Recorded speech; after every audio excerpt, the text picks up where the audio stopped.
귀신은 사람에게 생명을 주지 못합니다.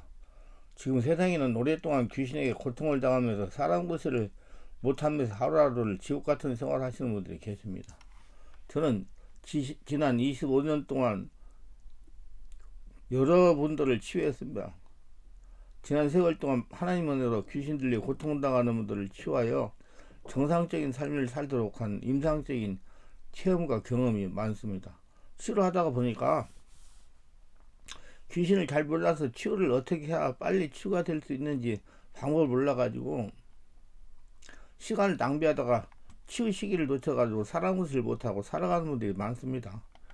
이런 분들은 지금 이 설교를 끝까지 시청하시면 나도 귀신을 쫓아내고 치유받아 직장 다니며 정상적인 생활을 하면서 정상적인 사람으로 살아갈 수 있다는 희망과 믿음이 생길 것입니다. 귀신은 사람을 통해서 자신을 행하는 더러운 귀신입니다. 세상의 모든 사람들이 귀신을 무서워합니다. 세상 불신자들은 귀신을 아주 무서워합니다. 예수를 믿는 성도들도 귀신을 무서워합니다. 예수를 믿으면서도 귀신에게 눌려 정신질환으로 진전되어 조현병으로 우울증으로 공황장애로 고통당하며 사는 성도도 있습니다. 왜 그렇게 귀신을 무서울까요? 세상 전통적으로 관습적으로 그렇게 내려왔기 때문입니다. 매스컴이나 세상 사람들이 귀신을 무서운 존재로 소개하고 있기 때문입니다. 귀신을 무서워한 나머지 신전을 차려놓고 귀신에게 빌고 그래도 안되면 무당을 불러서 귀신을 달래면서 국가를 합니다. 세상 모든 종교는 귀신이 무서워서 생긴 것입니다. 종교를 만들어 강한 귀신에게 빌면서 약한 귀신이 엄습하지 못하게 된다고 마음의 위안을 받는 것입니다. 이는 무당들에게 물어보면 잘 아는 이야기가 됩니다. 귀신에게 고통을 당하는 사람이 무당을 불러 국거리 합니다. 국거리도 해도 효과가 없으면 무당이 솔직하게 예수님 믿으라고 합니다. 성경에 뭐라고 했습니까? 내가 하나님의 한 분인 줄 믿느냐? 잘하는도다. 귀신들도 믿고 떠내려. 야고보서 19절. 무당들이 이를 알고 하다가 안 되면 예수를 믿으라고 하는 것입니다. 이제 귀신을 어떻게 해야 쫓아내야 되겠다는 답이 나왔습니다. 귀신도 믿고 떠는 예수님을 주인으로 영접하는 겁니다. 예배를 드리고 기도하다가 성령으로 세례받는 것입니다. 귀신은 눈에 보이지 않습니다. 그렇지만 살아있는 영적 존재입니다. 귀신은 자신의 종이 된 사람을 통해서 자신을 나타냅니다. 눈에 보이지 않는 살아있는 영적 존재인 귀신이 무서워서 떠는 예수님도 눈에 보이지 않습니다. 그런데 누구에게 역사합니까? 귀신도 예수님도 믿는 자에게 역사합니다. 귀신도 자신을 숭배하고 무서워하는 사람을 통해서 귀신인 자신을 나타내는 겁니다. 예수님은 예수님을 주인으로 영접한 사람을 통해 권세와 능력을 나타냅니다. 그렇기 때문에 예수를 믿어서도 예수님께서 귀신보다 강하다고 믿고 받아들여야 됩니다. 주인으로 모셔야 됩니다. 감기 먹는 사람은 그렇게 해서 시작하는 것처럼 귀신이 자신 몸에 들어오는 순간은 그와 비슷한 느낌을 받게 되며 그렇게 몸이 좋지 않거나 가슴이 답답하거나 머리가 어지럽거나 우울해지거나 의욕이 사라지는 등 귀신 역사로 인한 병증이 다양하게 나타나는 겁니다. 극심한 노력이나 우울증 증상이 나타나는 것입니다. 귀신이 들어오면 우선 기분이 묘해지면서 가라앉습니다. 차분해지는 정도가 아니라 모든 의욕이 사라지고 기분이 떠오르지 않습니다. 몸은 무거워지고 여기저기가 아프기 시작합니다. 가슴이 답답한데 죽을 것 같은 고통이 찾아옵니다. 뭐라고 분명하게 설명할 수 없는 묘한 통증과 답답함으로 인해서 숨이 막힐 것 같지만 실제로 숨이 막히는 것은 아닙니다. 일종의 공황장애 같은 증상입니다. 이런 고통을 주위 사람들에게 말해도 이해하지 못합니다. 겉으로 보면 호흡도 정상으로 쉬고 있는데 겉으로 멀쩡한데 숨이 막혀서 죽을 것 같다고 말하는들 이해하지 못합니다. 그래서 꾀병이나 정신력이 약한 것으로 오인하게 됩니다. 병원에 가도 정상을 찾을 수 없으니 꾀병이라 할 수밖에 없을 겁니다. 의지가 약하고 내성적이서 그런 것이라 판단하게 됩니다. 그래서 가족들은 정신에 문제가 있다고 생각하고 그런 성격을 고치라고 책망하기도 합니다. 강한 정신력을 가지라고 얘기하기도 합니다. 의지가 약하거나 생활력이 약한 무능한 사람으로 오인하게 되어 환자를 더욱 괴롭게 만듭니다. 사회성이 보다 문제가 있다고 생각하고 사람들이 그들을 피하려고 합니다. 겉보기에는 의기소침하고 무능하고 무익하고 활동적이지 못하기 때문에 사람이 가까이려고 하지 않습니다. 당사자는 가인일보가 심한 우울증과 공황장애로 인해서 죽고 싶을 지경입니다. 그래서 불구하고 그 누구도 이 질환이 귀신이 역사한 것이라고 생각하지 못하고 단순히 기질적이나 정신적으로 문제가 있는 부적응 환자 정도로 넘깁니다. 정신이 약한 자라고 책망을 하기도 합니다. 저는 이런 환자들에게 얘기 많이 들었어요. 자기는 죽을 것 같은데 정신력이 약해서 그렇다고 그게 책망을 많이 들었다고 그러더라고요. 가족들은 무능한 탓으로 돌리며 정신이 문제가 있는 사람을 생각하고 자주 책망하게 됩니다. 가족들의 이와 같은 올바르지 못한 대응으로 인해 가지고 더욱 괴롭힘을 당하게 됩니다. 여러 가지 정신과 질환처럼 보이는 귀신 역사는 당사자를 괴롭뿐만 아니라 가족들까지 고통을 당하게 됩니다. 정신을 잃는 것도 아니기 때문에 귀신이 있다고 생각하지 못하는 것입니다. 귀신 역사에 대한 지식이 없기 때문에 정신질환을 착각하는 것입니다. 많은 분들이 벽돌로 지어진 교회 예배당 안에는 귀신 역사가 없는 것으로 알고 믿는 경우가 많습니다. 왜냐하면 그러면 교회 안에는 예수 이름이 있기 때문에 귀신이 얼씬도 못한다는 겁니다. 그러니 예수 믿고 교회당 안에 들어오면 악한 영이 자동으로 떠나가는 것을 인식하고 있습니다. 한마디로 무시하고 사는 겁니다. 무시하다 하니까 귀신은 마음대로 활동하는 거다. 목사님들도 뭐 툭하면 무시하라고 그렇게 얘기한대요. 귀신에게 당하면서 살아도 모른다는 겁니다. 사람은 자신이 생각하고 치우치는 방향만 발전하게 되어 있습니다. 귀신을 생각하지 않고 관심을 갖지 않으니 귀신 활동이 보이지 않는 것입니다. 그래서 교회 안에서도 보이는 면을 가지고 문제를 해결하려고 합니다. 율법을 가지고 문제를 해결하려고 합니다. 제가 시화에서 교회를 개척하여 목회를 할 때 일입니다. 다른 교회에서 목회자의 문제로 성도들이 동의돼 가지고 교회를 다 떠났습니다. 떠나는 성도들 중에 5명의 의료교회를 다니겠다고 하면서 왔습니다. 근데 제가 전하는 말씀하고 저는 자기 교회 목사가 전하는 말씀하고 다른 부분이 있었습니다. 무엇인가 하면 성도에게도 예배당에 나와서 예배드리는 성도에게도 귀신이 역사할 수 있다는 말씀입니다. 하루는 그 교회에서 온 성도 중에 제일 나이가 많은 집사가 저에게 이런 말을 하는 것입니다. 전에 다니던 교회 목사는 교회는 예수 이름이 있기 때문에 귀신 역사가 없다고 하는데 왜 목사님은 귀신 역사가 있으니 자꾸 성령 충만하고 온문 기도하며 깊은 기도하며 지내라고 자꾸 강조하느냐는 겁니다. 그래서 제가 말씀을 이해시키다니 시간이 많이 걸릴 것 같아가지고 온 교회 성도를 하루에 2명씩 정해가지고 축기를 하기로 결정을 했습니다. 지금 말하면 집중, 정밀, 치유죠. 온문기도. 왜냐하면 자신에게서 귀신 역사가 일어나면 이해가 쉽기 때문에 그렇게 한 것입니다. 오전에 한 성도, 오후에 한 성도 모두 다 성령이 세례를 받게 하고 축기를 했습니다. 물론 그 교회에서 온 성도들 이해가 될 수 없이 모두 다 했습니다.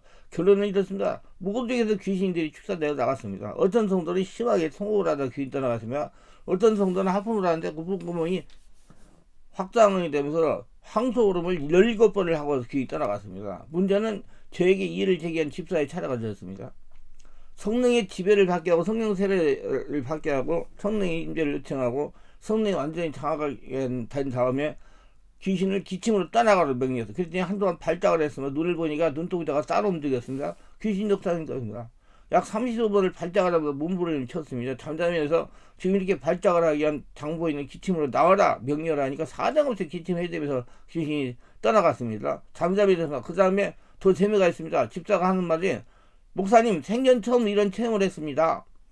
자기도 자기가 하는 흉측한 행동을 보고 놀랐다는 겁니다. 제가 질문을 했습니다. 집사님 그렇게 흉측하게 행동을 하기 위한 장본인 누군지 아세요? 그랬더니 이렇게 대답했습니다. 자신이 속고 있다고 살았다는 겁니다. 자신은 목사님이 하는 말은 모두 다 하나님의 말씀인 줄 알았는데 지난 목사에게 속았다는 것입니다. 자신은 꿈에도 자신에게 그런 귀신이 있는 줄 몰랐는데 오늘 알았다는 것입니다. 그래서 목사님 감사합니다. 지금 마음이 너무 편하고 좋습니다. 나에게 역사된 귀신을 죽게 해줘서 감사합니다. 내가 목사님이 기도를 받으면서 제가 기도하면서 감동을 받았는데 전에 목사님이 가정에 문제를 일으킨 것도 마귀 귀신학을 깨닫게 했습니다. 이 집사는 그 다음부터 자꾸 영적으로 변하고 깊은 기도를 하고 순종을 잘하는 집사가 됐습니다.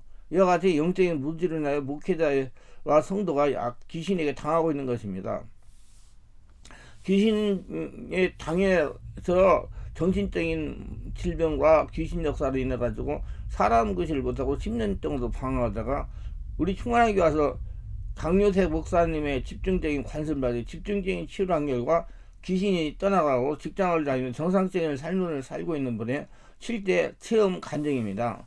저는 약 7년 전에 충만한 게 알고 인생이 뒤바뀌어 사는 것이 재미가 있고 건강하게 지내며 충만한 길을 다니면서 말씀과 성령 역사로 은혜를 받으며 받은 치유를 유지하며 직장생활을 하고 있습니다.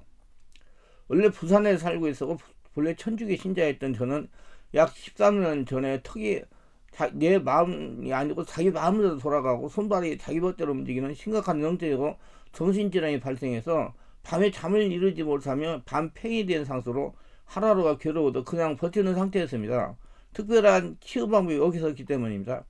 부산과 서울을 포함한 유명한 종합병원을 10군데가 넘도록 다녀봐도 MRI, CT, 정밀검사를 다 해봐도 증상 원인을 찾지 못하고 결국 예수님만 이 병을 낫게 해줄 수 있다는 마음으로 짐을 싸서 서울에 성령 집회한다는 곳을 5, 6년간 돌아다녔습니다.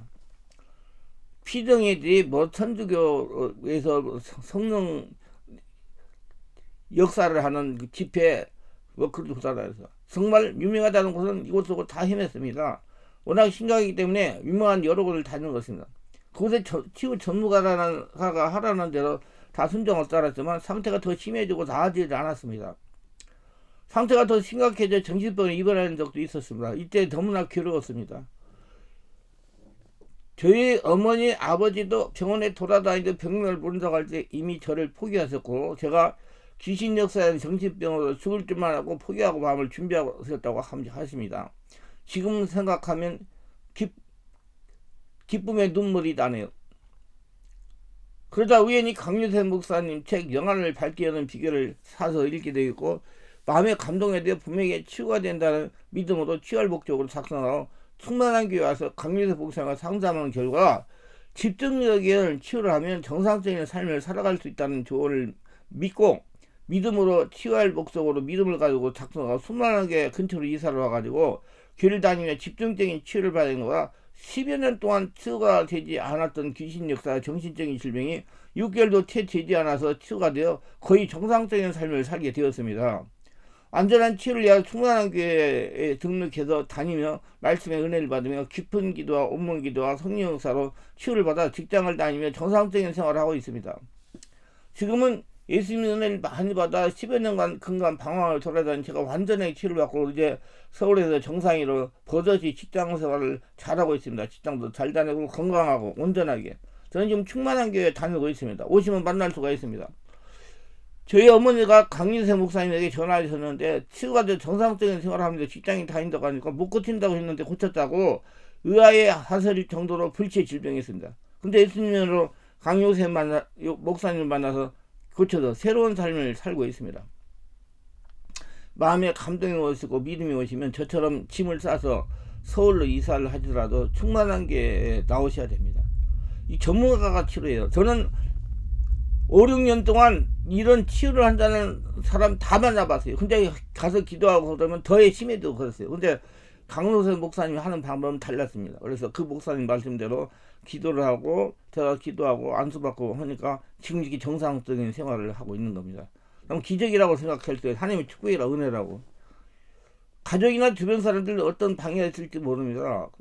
왜 그러냐? 귀신이 치유하지보다 방해 역사하는 것이니 그런 걸 다 물리치고 교회 나오셔야 됩니다. 저도 여기 충만한 게 개신교 나오니까 우리 어머니가 천주교 가고 개신교 갔다고 막 요거를 오세고 가지 말라고 하는데도 내가 쓸데없는 소리 하지 말라고 해가지고 계속 다니다가 이렇게 완전히 치유받은 것입니다. 목사님 얘기를 들으면 이런 치유를 받으려고 막 주변에 사람들 동원해가지고 못 가게 하고 막 방해하고 그런답니다. 그러니까 여러분 치유받으려고 그런 거 다 사람 말 듣지 말고 내가 오로지 하나님의 은혜로 치유받겠다는 그 의지를 가지고 집중하고 충만한 길 나오셔야 됩니다. 그래야 치유가 됩니다. 그래서 월화 금토 일은 집중기도도 될 수 있으면 하시고 일주일에 한 2번씩 주일날 또 예배 드리고 안수 사역을 하니까 그때 기도 받으시고 말씀 듣고 하면 저같이 몇십 년간 귀신에게 고통을 정신질환으로 상하던 사람도 정상적으로 고쳐져서 직장 다니고 정상생활을 할 수가 있습니다. 그리고 여러분들 각오를 하셔야 됩니다. 내가 죽어도 충만하게 가서 기도하다가 죽겠다는 굳은 결심과 의지와 뚝심이 필요합니다. 충만하게 오셔서 목사님의 지도를 따라 기도를 바르게 해야 그래 낫습니다. 기도가 정확해야 됩니다. 지금 너무나 즐겁고 기쁘고 예수님을 너무 사랑하는 마음으로 가슴이 가득하여 가만히 있어도 콧노래가 저절로 나옵니다. 제가 실제 경험을 해봐서 알아요. 예수님 영접하면 인생 자체가 바뀌게 됩니다. 예수님을 믿어 죽고 예수님으로 다시 태어나 성령의 세례받고 충만받고 성령의 인도받고 성령으로 말씀을 깨닫는 성령의 사람, 하나님의 자녀이기 때문에 실제로 저 같은 불주병 치료받고 즐겁고 기쁘고 축복을 받는 사람으로 한테 탈바꿈 합니다. 이건 하나님의 기적의 역사입니다. 모두 예수 믿으면 죽고 예수로 살고 예수님의 인생을 사니까 다 바뀐 건 자기동이니까, 그렇게 은혜를 받으시려면 다 사람 말 듣지 말고 털털 털고 충만하게 한번 나오세요. 믿고. 그러면 다 저같이 치유받고 간증할 수가 있을 것입니다. 이번 오늘도 저 설교를 끝까지 시청하시는 분들 축복하옵소서. 특별하게 구독, 좋아요, 알람 설정, 후원하시는 분들을 기억하시고 성령으로 세례받고 성전된 자신을 온전하게 키워요. 자신이 하나님 나라 보물을 이제 평생 하나님과 동행하며 하나님의 축복을 거둬들이며 살아가게 하옵소서. 예수님 이름으로 기도드리나이다. 아멘.